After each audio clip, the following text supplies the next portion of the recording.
অনেকে তার বাপ ভাড়াও চলো, এরপরে ওই সমস্ত কুলাঙ্গারদেরকে প্রশ্রয় দেওয়া হয়। সমাজকে করতে হবে, যুব সমাজ জাগতে হবে। এখন যদি বসে থাকেন তাহলে চলবে না। আজকে আমাদের একজনকে মেরেছে, কাল হয়তো আপনাদের একজনকে মারবে। এই সমস্ত কুলাঙ্গারদেরকে দুনিয়া থেকে চলে দেওয়া চাই। এই সমস্ত কুলাঙ্গারদেরকে আল্লাহ তাআলা তো কুরআনে ইরশাদ হলো ফাঁসির বদলে ফাঁসি, হত্যার বদলে আমরা ফাঁসি চাই। এটাই হলো আইনের কাছে আমাদের চাওয়া।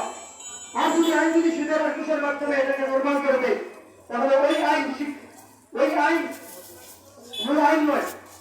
কারণ বর্তমান বাংলাদেশে শিক্ষা বিচার হয় না।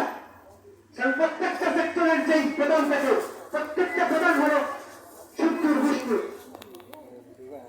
এই জন্য আমরা এলাকার মানুষকে সচেতন হতে হবে।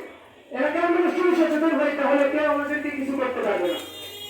মুসলমান হাজির তাদের জন্য দোয়া করবে এবং ওনার পরিবারবর্গের জন্য দোয়া করবেন।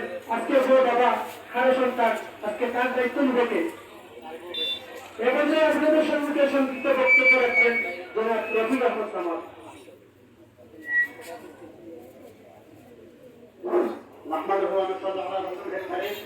সম্মানিত উপস্থিত এলাকাবাসী, এখানে রাজনৈতিক কোনো বক্তব্য না, সভা সমাবেশ নয়।